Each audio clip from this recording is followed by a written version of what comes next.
La violència de gènere és una de les violències més cruels i ho és perquè s'exerceix sobre la dona només pel fet de ser dona. Hem vist com certament hem aconseguit en aquests anys visibilitzar aquesta violència i sensibilitzar i conscienciar d'aquesta realitat. Però no és menys cert i és una realitat molt trista que el 2023 no només no haguem estat capaços entre tots i totes d'eliminar aquesta xacra, sinó que veiem com mes rere mes augmenten les estadístiques de dones assassinades. Davant la violència masclista no podem mirar cap al costat. Des de l'1 de gener del 2003, des de que tenim dades, 1.237 dones han estat assassinades pel simple fet de ser dones.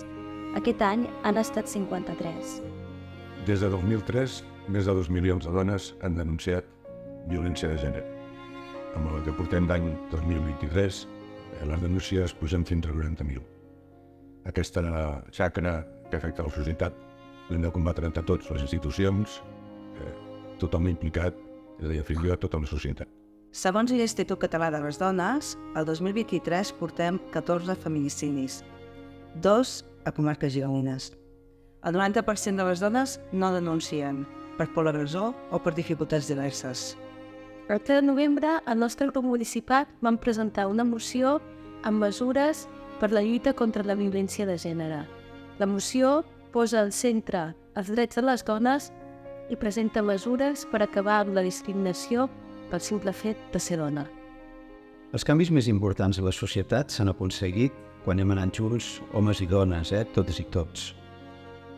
La violència de gènere en l'educació són dos termes que d'entrada poden semblar que no tenen res a veure, però en realitat això és així. Des de les escoles, els instituts, els centres educatius, podem fer molt en aquest sentit, educant des de la igualtat i des de la il·lusió. És hora de transformar la societat. La violència de gènere existeix i no té cap mena de sentit negar-la amb l'argument de que és pura ideologia. No podem retrocedir la lluita per erradicar la violència contra les dones. No podem tornar a aquelles dècades en les quals es parlava d'homes que cometien crims passionals o familiars. El feminisme és fonamental per construir societats més democràtiques. Feminisme és igualtat. Una germana, una amiga, una veïna, una companya de feina o una filla poden estar patint violència de gènere. No la deixis sola en aquesta lluita.